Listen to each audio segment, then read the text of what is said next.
안녕하세요. 법향 한입입니다. 오늘도 부처님 말씀 한 입 마음에 담아가세요. 오늘 이 자리에서 법우님들께 한 가지 여쭤보겠습니다. 절에 다니신 지 얼마나 되셨습니까? 5년, 10년 혹은 평생을 불자로 사셨다는 분도 계실 것입니다. 매주 법당에 나가 예불을 올리고 반야심경을 외우고 부처님 앞에 합장하며 기도를 드렸을 것입니다. 그런데 법우님들 솔직하게 한번 마음속으로 대답해 보십시오. 우리가 매일 입으로 외우는 그 경전 구절들, 과연 그 뜻을 제대로 알고 외우고 있는 것입니까? 제가 이 말씀을 드리는 것은 법우님들을 책망하려는 것이 아닙니다. 오히려 그 반대입니다. 평생 절에 다니면서도 경전의 진짜 뜻을 모르는 것은 법우님들의 잘못이 아닙니다. 경전은 그만큼 깊고 그만큼 넓고 그만큼 헤아리기 어려운 것이기 때문입니다. 부처님께서 이 말씀을 하신 데는 까닭이 있습니다. 그리고 그 까닭을 제대로 알게 될 때 우리의 삶은 전혀 다른 빛으로 물들기 시작합니다. 오늘 제가 법우님들과 함께 살펴볼 구절은 바로 이것입니다. 응무소주 이생기심. 응당 머무는 바 없이 그 마음을 낼지니라. 금강경에 나오는 이 구절 들어보셨습니까? 아마 많은 법우님들께서 귀에 익은 말씀이실 것입니다. 금강경을 독송하신 분이라면 분명 수백 번, 수천 번 이 구절을 입에 올리셨을 것입니다. 그런데 법우님들 이 말씀이 무슨 뜻인지 아십니까? 응당 머무는 바 없이 그 마음을 낸다는 것이 도대체 어떤 뜻입니까? 어디에 머물지 말라는 것이며 어떤 마음을 내라는 것입니까? 잠시 이 말씀을 마음에 새겨 보십시오. 응무소주 이생기심. 이 짧은 8글자 속에 금강경 전체의 핵심이 담겨 있습니다. 아니, 어쩌면 불법 전체의 정수가 담겨 있다 해도 과언이 아닙니다. 육조 해능 스님께서는 이 구절을 듣는 순간 깨달음을 얻으셨다고 전해집니다. 그렇다면 이 구절이 얼마나 깊고 얼마나 중요한 가르침인지 법우님들도 느끼실 수 있을 것입니다. 그런데 참으로 그러하지 않습니까? 우리는 이 말씀을 수십 년을 외우면서도 정작 그 뜻은 피상적으로만 알고 지나쳐 왔습니다. 집착하지 말라. 내려놓아라. 그 정도로만 알고 있었던 것은 아닙니까? 물론 틀린 말은 아닙니다. 하지만 그것은 이 구절의 껍데기에 불과합니다. 진짜 핵심은 훨씬 더 깊은 곳에 있습니다. 오늘 이 시간 저는 법우님들과 함께 이 구절의 진짜 뜻을 파헤쳐 보겠습니다. 단순히 경전 공부를 하자는 것이 아닙니다. 이 가르침이 법우님들의 오늘 하루, 지금 이 순간의 삶과 어떻게 연결되는지를 함께 보겠다는 것입니다. 살면서 이런 경험 있지 않으십니까? 무언가를 너무 간절히 원하는데 그것이 이루어지지 않을 때의 그 괴로움. 혹은 소중한 것을 잃었을 때 그 상실감에서 도저히 헤어나오지 못하는 느낌. 또는 오래전에 일어난 일인데 자꾸만 그 기억이 떠올라 마음이 편치 않은 그런 경험. 법우님들, 그것이 바로 머무는 마음입니다. 그것이 바로 이 구절에서 부처님이 떠나야 한다고 하신 그 집착의 자리입니다. 부처님께서 이 말씀을 하신 데는 까닭이 있습니다. 우리의 괴로움이 어디서 비롯되는지를 정확하게 짚어주시기 위함이었습니다. 그리고 그 괴로움에서 벗어나는 길을 일러주시기 위함이었습니다. 응무소주 이생기심. 머무는 바 없이 마음을 내라. 이것이 해탈의 문입니다. 이것이 자유의 열쇠입니다. 오늘 이 법문은 크게 4가지 방향으로 나아갑니다. 첫 번째로 이 구절의 원문이 가진 진짜 의미를 살펴보겠습니다. 단어 하나하나에 담긴 깊은 뜻을 풀어드리겠습니다. 두 번째로 이 가르침이 탄생하게 된 역사적 맥락을 살펴보겠습니다. 부처님께서 어떤 상황에서 누구에게 왜 이 말씀을 하셨는지를 알게 되면 그 의미가 훨씬 선명해집니다. 세 번째로 역대 선사들께서 이 구절을 어떻게 해석하셨는지를 살펴보겠습니다. 조주선사, 임재선사, 육조해능선사. 이분들의 눈으로 본 이 구절은 우리에게 전혀 새로운 충격을 줄 것입니다. 네 번째로 이 가르침을 지금 이 시대 법우님들의 구체적인 삶에 어떻게 적용할 수 있는지를 말씀드리겠습니다. 자, 그러면 이제 함께 들어가 보겠습니다. 첫 번째로 원문의 의미입니다. 응무소주 이생기심. 이 구절은 금강경 제10장엄정 토분에 등장합니다. 한역을 담당한 분은 구마라집 스님입니다. 4세기 말에서 5세기 초를 살았던 위대한 번역승이시지요. 구마라집 스님은 단순히 글자를 옮긴 것이 아니라 부처님의 뜻을 한자 문화권의 사람들이 깊이 받아들일 수 있도록 경전의 정수를 살려 번역하셨습니다. 그래서 금강경 한역본은 단순한 번역을 넘어 그 자체로 하나의 완성된 법문으로 평가받습니다. 자, 이제 글자 하나하나를 들여다보겠습니다. 응당, 마땅히 그렇게 해야 한다는 뜻입니다. 이것은 선택의 문제가 아닙니다. 당위의 문제입니다.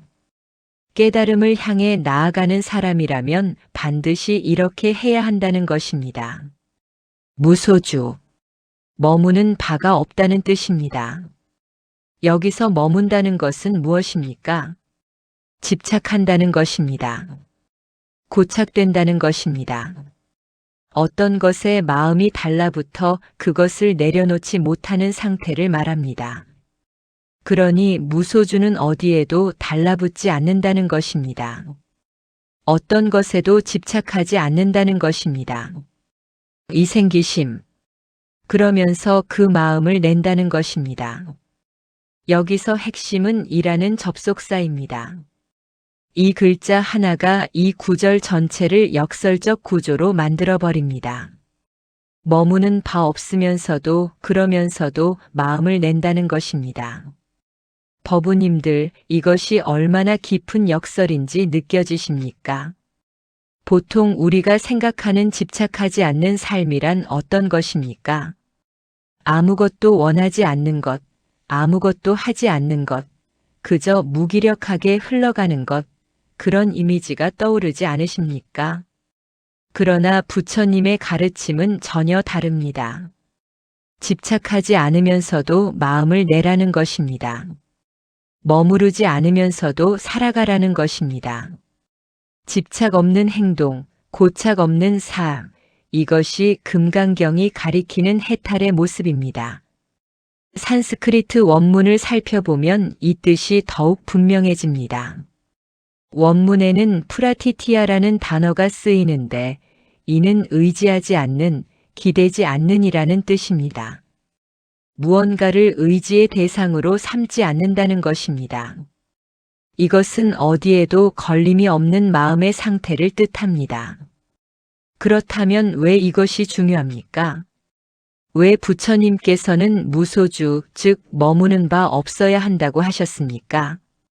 이것을 이해하려면 불교의 핵심 교리인 무상을 먼저 이해해야 합니다. 이 세상에 영원한 것은 없습니다. 모든 것은 변합니다. 우리가 집착하는 그것, 우리가 반드시 손에 쥐어야 한다고 생각하는 그것, 그것은 이미 변하고 있습니다. 그것은 고정된 것이 아닙니다. 실체가 없는 것입니다. 그런데 우리는 변하는 것을 변하지 않는 것처럼 붙들려 합니다. 흘러가는 것을 흘러가지 않게 막으려 합니다. 그래서 괴롭습니다. 그 괴로움의 뿌리가 바로 주입니다. 머무름입니다. 집착입니다. 법우님들, 지금 여러분의 마음속에 무엇이 머물고 있습니까? 무엇에 달라붙어 있습니까? 잃어버린 것에 대한 슬픔입니까? 이루지 못한 것에 대한 미련입니까? 자녀에 대한 걱정입니까? 건강에 대한 불안입니까? 혹은 과거의 어떤 기억, 지나간 어떤 순간에 마음이 묶여 있지는 않습니까? 부처님께서 이 말씀을 하신 데는 까닭이 있습니다. 그 머무름이 바로 고통의 씨앗임을 아셨기 때문입니다. 그리고 그 씨앗을 뿌리째 뽑아내는 길을 가르쳐 주시기 위함이었습니다. 그런데 법우님들, 한 가지 오해하지 말아야 할 것이 있습니다. 무소주가 무감각을 뜻하는 것이 아닙니다. 아무것도 느끼지 말라는 것이 아닙니다. 사랑하는 가족을 잃었을 때 슬픔을 느끼지 말라는 것이 아닙니다. 소중한 것에 기쁨을 느끼지 말라는 것이 아닙니다. 그것이 아닙니다. 무소주란 그 감정이 지나간 다음에도 그 감정 안에 계속 머물지 않는다는 것입니다. 슬픔이 왔을 때 슬픔을 온전히 느끼되 그 슬픔이 지나갔을 때 여전히 그 슬픔 안에 붙들려 있지 않는다는 것입니다. 기쁨이 왔을 때 온전히 기쁘되 그 기쁨이 떠났을 때 집착하며 붙들지 않는다는 것입니다. 흐르는 강물을 생각해 보십시오. 강물은 멈추지 않습니다.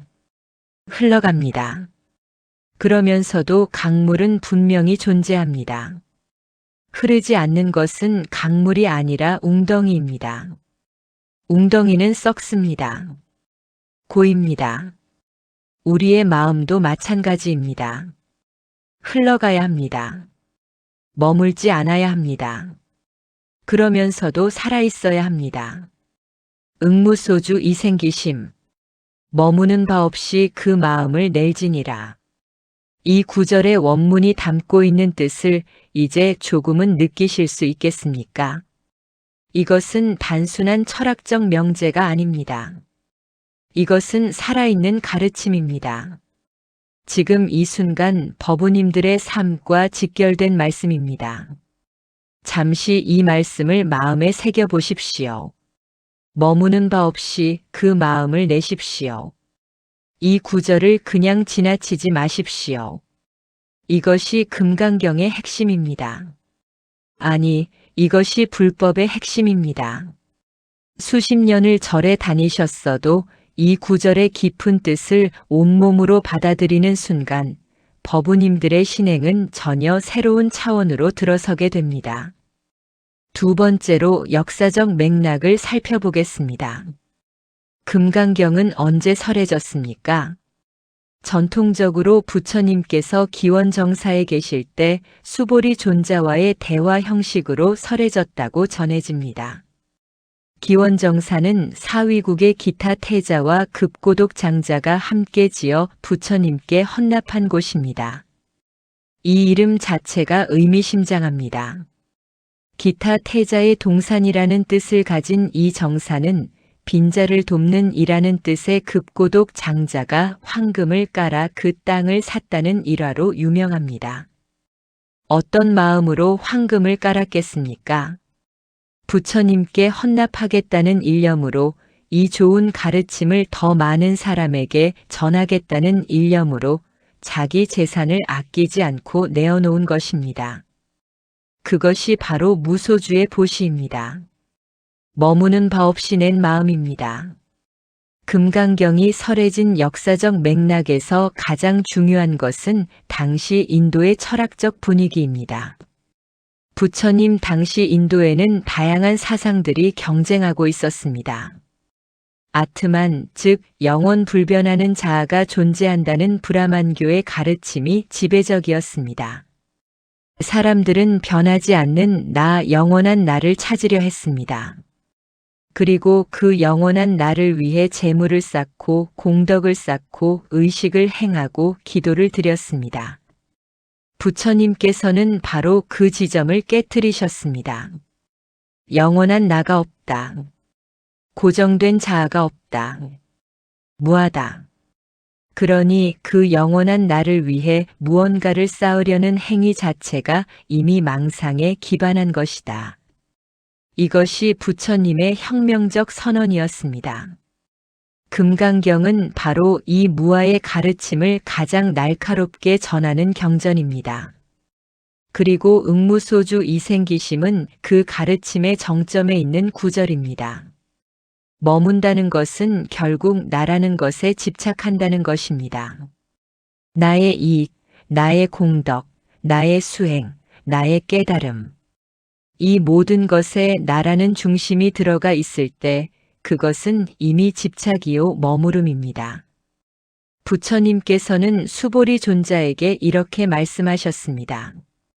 보살은 마땅히 이처럼 보시를 행하되 색에 머물러서 보시하지 말며 소리, 냄새, 맛, 촉감, 마음의 법에 머물러서 보시하지 말아야 한다고 하셨습니다.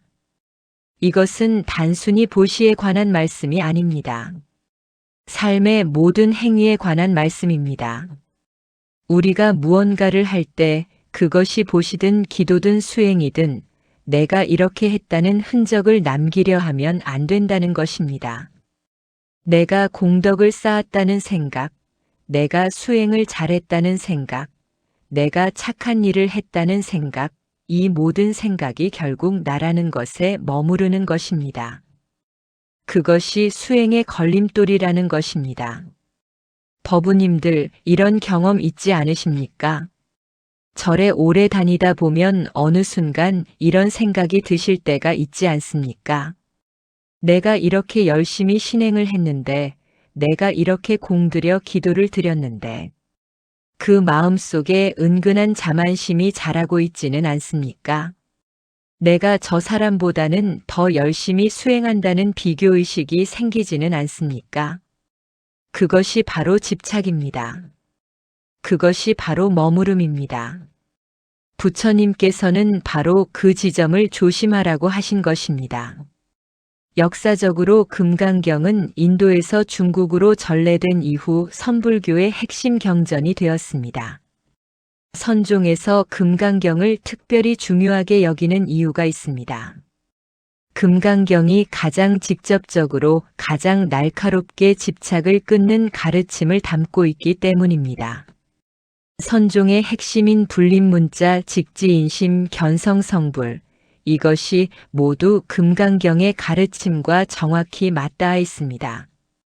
특히 6세기 중국에서 달마 대사가 선종을 전하면서 금강경은 더욱 중요한 위치를 차지하게 됩니다. 달마 대사에서 해가 승찬, 도신, 홍인, 해능으로 이어지는 선종의 법맥에서 금강경은 마음과 마음으로 전해지는 가르침의 핵심 경전이 되었습니다. 홍인 대사는 제자들에게 항상 금강경을 읽으라고 권했습니다. 그리고 그 제자 중에 한 사람이 바로 육조 해능 스님이셨습니다. 해능 스님은 나무꾼이었습니다. 글을 읽을 줄도 몰랐습니다. 그런데 어느 날 장터에서 누군가 금강경을 읽는 소리를 듣다가 이 구절에서 문득 마음이 열렸다고 합니다. 응무소주 이생기심. 글도 못 읽는 나무꾼이 이 구절을 듣는 순간 뭔가를 직감했습니다. 이것이다. 이것이 바로 그것이다.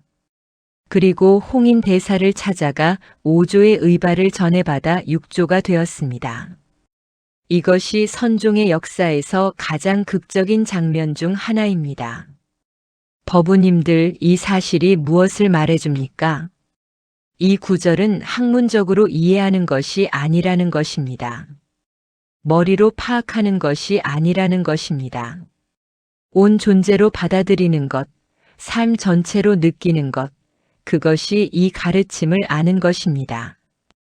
해능 스님이 그를 몰랐어도 깨달음을 얻을 수 있었던 것은 그 때문입니다. 또한 이 구절이 탄생하게 된 배경에는 당시 수행자들의 오류가 있었습니다. 많은 수행자들이 공덕을 쌓는 것에 집착했습니다. 보시를 많이 하면 좋은 과보가 온다. 기도를 열심히 하면 원하는 것을 얻는다. 이런 방식의 수행이 만연해 있었습니다. 이것은 수행의 외형은 갖추었지만 내면에는 여전히 탐욕이 자리 잡고 있는 것입니다. 원하는 것을 얻기 위한 수단으로서의 수행.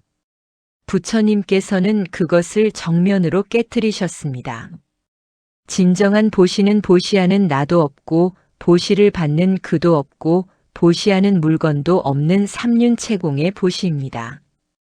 주는 나도 받는 상대도 주는 것도 모두 실체가 없음을 아는 가운데 행하는 보시. 이것이 금강경이 가르치는 진정한 보시입니다. 그리고 그 보시의 정신이 바로 응무소주 이생기심입니다.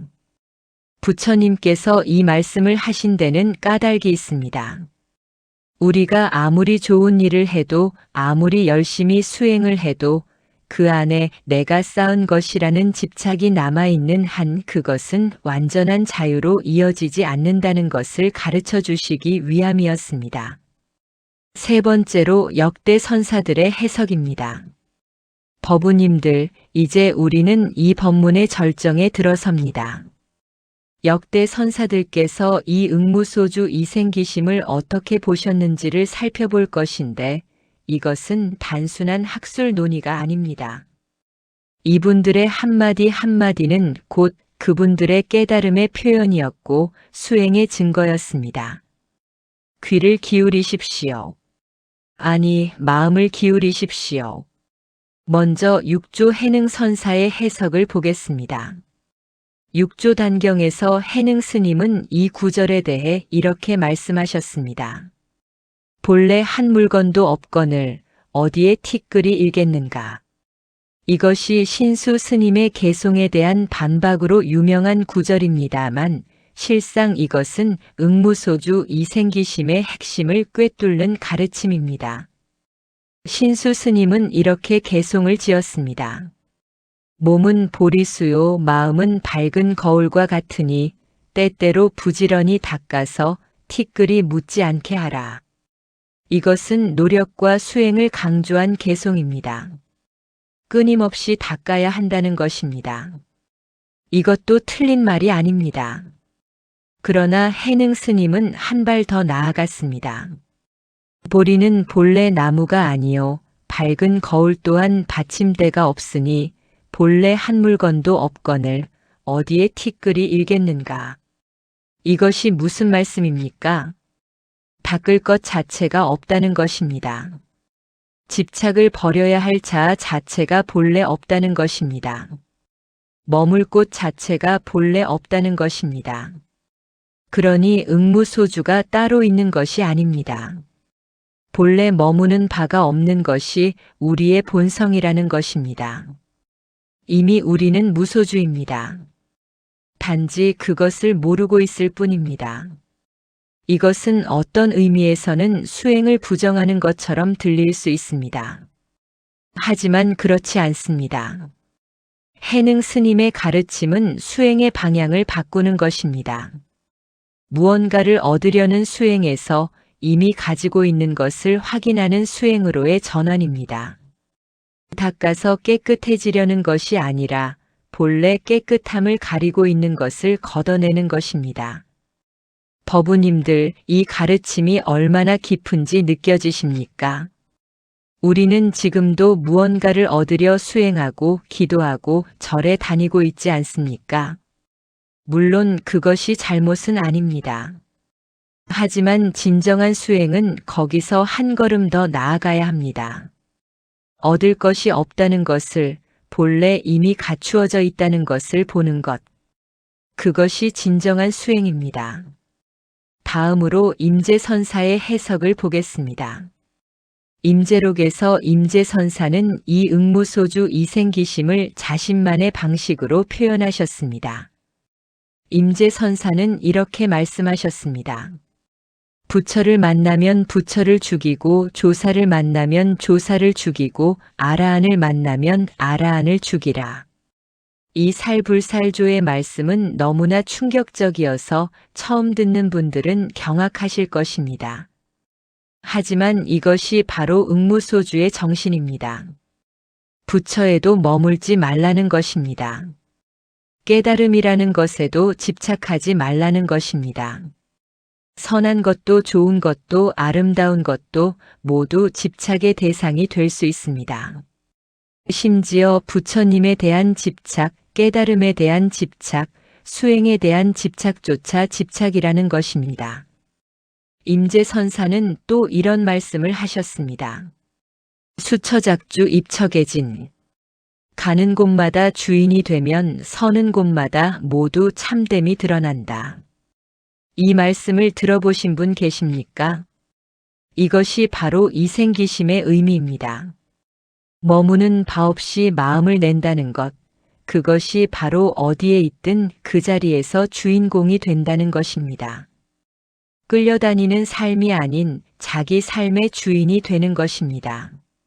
상황에 휘둘리지 않고 이 환경 저 환경에 따라 이랬다 저랬다 하지 않고 어떤 상황에서도 자기 중심을 잃지 않는 것.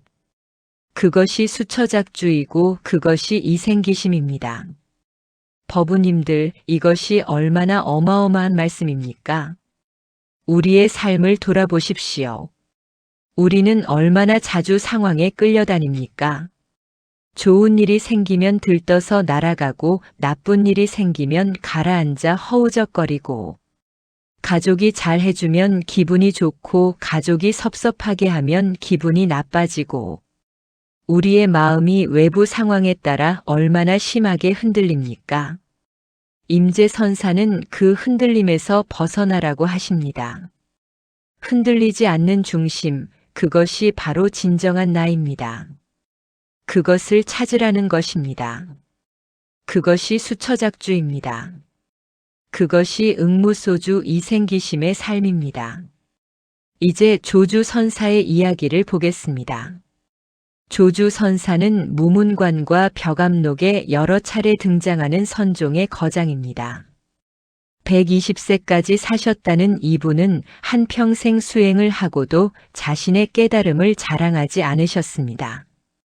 오히려 더 낮은 자리에서 더 단순하게, 더 소박하게 사셨습니다. 어떤 스님이 조주선사에게 물었습니다. 자기에게도 불성이 있습니까? 조주선사는 한마디로 답하셨습니다. 이 무자 화두는 선종에서 가장 유명한 화두입니다. 그런데 이 무가 단순히 없다는 뜻이 아닙니다. 있다 없다의 분별을 뛰어넘는 그 자리를 가리키는 것입니다. 불성이 있다고 해도 그것에 집착하고 불성이 없다고 해도 그것에 집착하는 그 분별의 틀을 깨트리는 것입니다. 이것이 응무소주입니다. 있다는 생각에도 머물지 말고 없다는 생각에도 머물지 말라. 어떤 생각에도 달라붙지 말라. 그래서 조주선사는 무라고 하셨습니다. 그 무는 분별을 끊는 칼입니다. 또한 벽암록 제1칙에는 달마대사와 양무제의 대화가 나옵니다. 양무제가 물었습니다. 짐이 평생 절을 짓고 경전을 베끼고 스님들을 공양하였는데 그 공덕이 얼마나 됩니까? 달마대사가 답했습니다. 공덕이 없습니다. 양무제가 충격을 받았습니다. 그 많은 선행을 했는데 공덕이 없다니.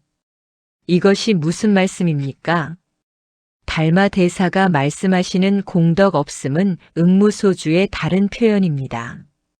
공덕을 쌓으려는 마음, 내가 좋은 일을 했다는 자의식, 그것에 머물러 있는 한 그것은 진정한 공덕이 아니라는 것입니다. 진정한 공덕은 공덕이라는 생각도 없이 베푸는 것입니다. 보시했다는 생각도 없이 보시하는 것입니다. 그것이 무소주의 행입니다. 양무제는 이것을 이해하지 못했습니다. 그래서 달마대사는 더 이상 말씀을 이어가지 않으시고 양자강을 건너 소림굴로 가셨습니다. 이해하지 못하는 사람에게는 말이 필요 없고 오직 자신의 수행만이 답이라는 것입니다. 법우님들, 이 이야기를 들으시면서 어떤 생각이 드십니까? 혹시 우리도 양무제와 같지는 않습니까? 얼마나 많이 절에 다녔는지, 얼마나 많이 기도했는지, 얼마나 많이 보시했는지, 그것을 마음속으로 계산하고 있지는 않습니까? 그것 자체가 머무름입니다. 그것 자체가 집착입니다. 진정한 신행은 한 일을 잊는 것입니다. 기도한 것을 잊고 보시한 것을 잊고 절에 다닌 것을 잊고 그냥 지금 이 순간 최선을 다하는 것입니다. 어떤 흔적도 남기려 하지 않는 것. 이것이 응무소주입니다. 이제 이 절정의 가르침을 하나로 모아보겠습니다. 해능 스님은 본래 한 물건도 없다고 하셨습니다. 머물 곳 자체가 본래 없다는 것입니다. 임재선사는 수처작주 입척의진이라 하셨습니다. 어디에 있든 주인공이 되라는 것입니다. 조주선사는 무라고 하셨습니다. 모든 분별을 끊으라는 것입니다. 달마대사는 공덕 없음이라 하셨습니다. 쌓으려는 마음 자체를 내려놓으라는 것입니다. 이 모든 가르침이 하나를 가리킵니다. 응무소주 이생기심. 머무는 바 없이 마음을 내라. 참으로 그러하지 않습니까? 이 짧은 8글자 속에 선종의 모든 가르침이 담겨 있습니다. 이것을 모르고 절에 다녔다면 이제 이것을 알고 절에 다니십시오. 이것을 모르고 기도했다면 이제 이것을 알고 기도하십시오. 같은 절에 다니고 같은 기도를 드려도 이 가르침을 아는 사람과 모르는 사람의 수행은 하늘과 땅의 차이가 있습니다. 잠시 이 말씀을 마음에 새겨 보십시오. 머무는 바 없이 그 마음을 내십시오. 네 번째로 현재 삶에 적용하는 방법입니다. 지금까지 우리는 응무소주 이생기심이라는 구절의 원문 의미와 역사적 맥락, 그리고 역대 선사들의 깊은 해석을 살펴보았습니다. 이제 가장 중요한 부분에 왔습니다. 이 가르침을 지금 법우님들의 삶에 어떻게 실제로 적용할 수 있는지를 살펴볼 차례입니다. 경전 공부가 삶을 바꾸지 못한다면 그것은 공부가 아닙니다. 선사들의 지혜가 우리의 오늘 하루를 바꾸지 못한다면 그것은 지혜가 아닙니다. 불법은 살아있는 것입니다. 지금 이 자리에서 바로 이 순간에 작동해야 하는 것입니다. 법우님들 구체적인 삶의 장면을 가져와 보겠습니다. 은퇴를 하셨거나 이제 삶의 뒷부분을 걷고 계신 분들이라면 이런 공허감을 느끼실 수 있습니다. 한평생 바쁘게 살았는데 이제 아무도 나를 필요로 하지 않는 것 같다. 내가 없어도 세상이 잘 돌아간다. 이 공허감은 어디서 옵니까? 역할에 머물러 있던 마음에서 옵니다. 나는 아버지다. 나는 직업인이다. 나는 누군가에게 필요한 존재다. 그 정체성에 머물러 있다가 그 정체성이 사라지는 순간 무너지는 것입니다. 이것이 바로 주입니다. 집착입니다. 응무소주의 가르침은 이렇게 말합니다. 그 역할에서 자유로워지십시오. 아버지이기도 하고 아버지이지 않기도 한 것입니다. 직업인이기도 하고 직업인이지 않기도 한 것입니다. 역할이 자신의 전부가 아닙니다. 역할은 왔다가 가는 것입니다. 역할이 떠나도 나는 여기 있습니다. 그나 어떤 역할에도 걸리지 않는 그나, 그것이 진정한 나입니다. 은퇴 후 공허감은 역할에서 자유로워지라는 신호입니다. 그 공허함을 두려워하지 마십시오. 그 공허함은 새로운 삶이 들어올 자리를 만들고 있는 것입니다. 응무소주, 이제 역할에 머물지 말고 이생기심, 새로운 마음을 내십시오. 다음으로 자녀와의 갈등입니다. 법우님들 중에 자녀가 자기 뜻대로 살지 않아서 마음이 아프신 분들이 계실 것입니다. 내가 원하는 대로 살아주지 않는다. 내 기대를 채워주지 않는다. 그 갈등의 뿌리가 어디에 있습니까? 자녀에 대한 집착입니다. 자녀가 이래야 한다는 고정된 생각에 머물러 있는 것입니다. 부처님께서 이 말씀을 하신 데는 까닭이 있습니다. 사랑하는 사람에 대해서도 집착하지 말라는 것입니다. 사랑은 하되 집착은 하지 말라는 것입니다. 자녀를 사랑하는 것과 자녀에게 집착하는 것은 다릅니다. 사랑은 상대를 있는 그대로 받아들이는 것입니다. 집착은 상대를 내 기대에 맞게 바꾸려 하는 것입니다. 응무소주. 자녀에 대한 기대에 머물지 마십시오. 이생기심. 자녀를 있는 그대로 보는 마음을 내십시오. 이것이 진정한 부모의 사랑입니다. 그리고 이것이 자녀와의 갈등을 녹이는 가장 강력한 방법입니다. 이것이 쉬운 일이 아님을 압니다. 수십 년 동안 키운 자녀에 대한 기대를 내려놓는 것이 말처럼 쉬운 일이 아닙니다. 하지만 법우님들 생각해 보십시오. 그 기대를 붙들고 있다고 해서 자녀가 달라집니까? 달라지지 않습니다. 오히려 기대를 붙들수록 갈등이 깊어집니다. 그 기대를 내려놓을 때 그때 비로소 진정한 관계가 시작됩니다. 다음으로 건강에 대한 불안입니다. 나이가 들면서 몸이 예전 같지 않다는 것을 느끼십니까? 조금만 무리해도 몸이 힘들고 이런저런 병증이 생기고 죽음이 멀지 않다는 것을 실감하게 됩니다. 그 불안이 얼마나 큰지는 겪어보신 분만 아실 것입니다. 그런데 법우님들 그 불안이 어디서 옵니까? 건강했던 몸에 집착하기 때문입니다. 과거의 건강한 몸에 머물러 있기 때문입니다. 지금의 몸을 있는 그대로 받아들이지 못하고 예전의 몸과 비교하기 때문에 괴로운 것입니다. 무상의 가르침을 기억하십시오. 몸은 변합니다. 젊음은 왔다가 갑니다. 이것은 잘못된 것이 아닙니다. 이것이 자연의 이치입니다. 꽃이 피었다가 지는 것이 잘못이 아니듯 몸이 늙어가는 것이 잘못이 아닙니다. 그것을 받아들이는 것, 그것이 응무소주입니다. 건강에 대한 집착을 내려놓는다는 것이 건강을 포기한다는 뜻이 아닙니다. 건강을 위해 할 수 있는 것들을 하되 그 결과에 집착하지 말라는 것입니다.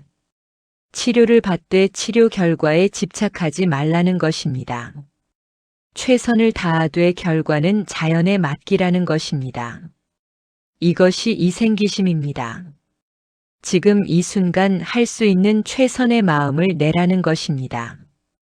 과거의 건강에 집착하지 말고 미래의 건강에 불안해하지 말고 지금 이 순간 몸이 주는 신호에 귀를 기울이고 지금 이 순간 먹을 것을 가려 먹고 지금 이 순간 필요한 것들을 하는 것. 그것이 머무름 없는 삶의 방식입니다.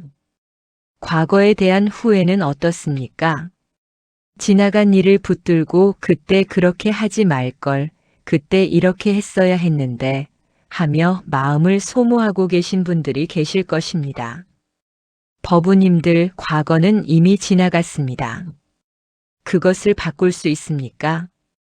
바꿀 수 없습니다. 그런데도 우리는 마음속에서 수백 번, 수천 번 그 과거를 다시 살고 있습니다. 그것이 바로 과거에 머무르는 것입니다. 그것이 바로 집착입니다. 응무소주. 과거에 머물지 마십시오. 이생기심. 지금 이 순간의 마음을 내십시오. 과거를 돌아보는 것과 과거에 머무는 것은 다릅니다. 과거를 돌아보는 것은 지혜입니다. 그것에서 배우는 것입니다. 하지만 과거에 머무르는 것은 집착입니다. 그것에서 빠져나오지 못하는 것입니다. 배움을 얻었다면 이제 그 과거는 보내주어야 합니다. 강물이 흘러가듯 과거도 흘려보내야 합니다. 죽음에 대한 두려움은 어떻습니까? 이것은 아마도 가장 깊은 주제일 것입니다. 나이가 들면서 죽음이 현실로 다가올 때 그 두려움은 정말 크고 무겁습니다. 법우님들, 불법은 이 두려움에 대해 무엇을 말합니까? 금강경은 이렇게 말합니다. 만약 어떤 사람이 겐지스강의 모래알처럼 많은 목숨을 보시하더라도 만약 어떤 사람이 이 경전에서 단 4글자만 받아 지니더라도 그 공덕이 더 크다. 왜 그렇습니까? 목숨은 왔다가 가지만 진리는 영원하기 때문입니다. 몸은 무상하지만 법은 변하지 않기 때문입니다. 죽음에 대한 두려움의 뿌리는 나라는 것에 대한 집착입니다. 내가 없어진다는 것, 내가 사라진다는 것, 그것이 두렵습니다. 하지만 부처님의 가르침에서 나라는 것은 본래 고정된 실체가 없습니다. 무아입니다. 그러니 없어질 나가 없습니다. 사라질 나가 없습니다. 이것이 철학적으로 받아들여지지 않으실 수 있습니다. 그것은 괜찮습니다. 이것은 머리로 이해하는 것이 아니라 수행을 통해 직접 체득하는 것이기 때문입니다. 하지만 한 가지만 말씀드릴 수 있습니다. 죽음을 두려워하는 마음은 죽음에 대한 생각에 머물러 있는 것입니다. 그 머무름이 두려움을 키웁니다. 응무소주. 죽음에 대한 생각에 머물지 마십시오. 이생기심. 지금 이 순간 살아있는 마음을 내십시오. 지금 이 순간 숨을 쉬고 지금 이 순간 밥을 먹고 지금 이 순간 하늘을 보고 지금 이 순간 가족과 이야기하고 지금 이 순간을 온전히 사는 것, 그것이 죽음의 두려움에서 벗어나는 길입니다. 그런데 법우님들, 이 4번째 가르침을 실제로 삶에서 적용하기 위해 구체적인 수행법을 말씀드리겠습니다. 첫 번째 수행은 알아차림입니다. 지금 내 마음이 어디에 머물고 있는지를 알아차리는 것입니다. 과거에 머물고 있습니까? 미래에 머물고 있습니까? 아니면 지금 이 순간에 있습니까? 아침에 일어나면 한 번, 점심때 한 번, 저녁에 한 번, 지금 내 마음이 어디에 있는지 확인해 보십시오. 이 짧은 알아차림이 쌓이면 마음이 달라집니다. 두 번째 수행은 금강경 독송입니다. 다른 경전도 좋지만 응무소주 이생기심을 품은 금강경을 매일 한 번씩 독송하십시오. 단순히 빠르게 읽는 것이 아닙니다. 천천히 한 글자 한 글자에 마음을 담아서 그 뜻을 느끼면서 읽는 것입니다. 특히 응무소주 이생기심이라는 구절을 읽을 때는 잠시 멈추고 그 뜻을 몸으로 느껴보십시오. 세 번째 수행은 보시입니다. 단 어떤 대가도 바라지 않는 보시입니다. 작은 것이어도 됩니다. 지나가는 사람에게 미소를 짓는 것도 보시입니다. 가족에게 따뜻한 말 한마디를 건네는 것도 보시입니다. 그 보시를 할 때 내가 보시했다는 생각도 함께 내려놓으십시오. 이것이 무소주의 보시입니다. 이것이 금강경에서 가르치는 진정한 보시입니다. 법우님들, 응무소주 이생기심. 이 8글자를 이제는 단순히 입으로 외우는 것을 넘어서 삶 전체로 살아가십시오. 그것이 금강경이 우리에게 요청하는 것입니다. 그것이 부처님께서 이 말씀을 하신 진정한 까닭입니다. 부처님께서 이 말씀을 하신 데는 까닭이 있습니다. 우리가 자유롭기를 바라셨기 때문입니다. 어디에도 걸리지 않는 자유, 어떤 것에도 묶이지 않는 자유, 그 자유 속에서 온전히 살아가는 살. 그것을 원하셨기 때문입니다. 참으로 그러하지 않습니까?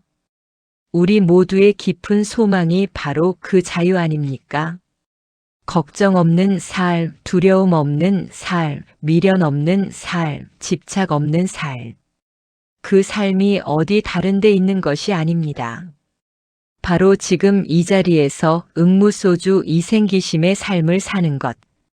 그것이 그 자유입니다. 이제 마무리를 지을 시간이 왔습니다. 오늘 우리는 함께 금강경의 핵심 구절인 응무소주 이생기심을 살펴보았습니다. 응당 머무는 바 없이 그 마음을 낼지니라. 이 8글자 속에 우리가 평생 알아야 할 불법의 정수가 담겨 있었습니다. 원문의 의미에서 우리는 무소주가 단순한 폭이나 무감각이 아니라 어떤 것에도 달라붙지 않으면서도 온전히 살아있는 상태임을 알았습니다. 흐르는 강물처럼 멈추지 않으면서도 분명히 존재하는 것. 그것이 무소주의 삶입니다. 역사적 맥락에서 우리는 이 구절이 탄생한 시대의 배경을 알았습니다. 공덕을 쌓으려는 집착, 나라는 것을 영속시키려는 욕망, 그것을 깨뜨리기 위해 부처님께서 이 말씀을 하셨습니다. 양무제가 달마 대사에게 들었던 그 충격적인 말씀. 공덕이 없습니다. 이것은 쌓으려는 마음 자체를 내려놓으라는 것이었습니다. 역대 선사들의 해석에서 우리는 가장 깊은 울림을 들었습니다. 해능 스님의 본래 한 물건도 없다는 선언, 임재선사의 수처작주 입척해진 조주선사의 무 달마대사의 공덕 없음. 이 모든 말씀이 하나를 가리켰습니다. 응무소주 이생기심. 그리고 현재 삶의 적용에서 우리는 은퇴의 공허감, 자녀와의 갈등, 건강의 불안, 죽음의 두려움, 과거에 대한 후회. 이 모든 삶의 고통들이 머무름, 집착, 주에서 비롯되는 것임을 알았습니다. 그리고 응무소주 이생기심의 삶이 그 모든 고통을 자유로 바꾸는 문임을 알았습니다. 법우님들, 오늘 이 가르침을 그냥 흘려듣지 마십시오. 응무소주 이생기심. 이 말씀을 집에 돌아가셔서 한번 써보십시오. 붓글씨로 쓰셔도 좋고 일반 펜으로 쓰셔도 좋습니다. 그냥 종이에 이 8글자를 천천히 써보십시오. 쓰면서 그 뜻을 마음속으로 되새겨 보십시오. 머무는 바 없이 그 마음을 내십시오. 오늘 하루 어떤 일이 있었습니까? 누군가에게 상처를 받으셨습니까? 그 마음 속에 억울함이 남아 있습니까? 오래된 후회가 다시 떠올랐습니까? 그것을 지금 이 순간 내려놓아 보십시오. 그것에 더 이상 머물지 마십시오. 이생기심. 지금 이 순간 새로운 마음을 내십시오. 지금 이 순간 숨 한 번 크게 쉬고 새로운 마음을 내십시오. 이것이 금강경이 우리에게 주는 선물입니다. 이것이 부처님께서 이 말씀을 하신 진정한 까닭입니다. 우리가 자유롭기를 원하셨기 때문입니다. 우리가 행복하기를 원하셨기 때문입니다. 평생 절에 다니셨어도 이 구절의 뜻을 몰랐다면 이제 알았습니다. 이제 달라질 수 있습니다. 이제 이 가르침을 삶으로 살아갈 수 있습니다. 응무소주 이생기심. 이것이 여러분 앞에 열린 문입니다. 잠시 이 말씀을 마음에 새겨 보십시오. 법우님들, 그런 경험 있지 않으십니까? 무언가를 내려놓는 순간 비로소 가벼워지는 그 느낌. 오래 붙들고 있던 것을 놓는 순간의 그 해방감. 그것이 응무소주입니다. 그 가벼움이 우리의 본래 모습입니다. 오늘 법문을 들으신 법우님들께서 이 구절을 마음 깊이 새기시고 오늘 하루부터 응무소주의 삶을 사시기를 간절히 발언합니다. 오늘 이 법문이 도움이 되셨다면 구독 버튼을 눌러주십시오. 매주 이렇게 경전의 깊은 가르침을 함께 나누겠습니다. 그리고 지금 화면에 보이는 다른 법문 영상들도 함께 보아주시면 큰 도움이 될 것입니다. 혼자 보시지 마시고 이 가르침을 소중한 분들과 함께 나누어 주십시오. 법을 나누는 것이 가장 큰 보시입니다. 나무아미타불, 나무아미타불, 나무아미타불. 이 공덕이 모든 법우님들께 회양되기를 발언합니다.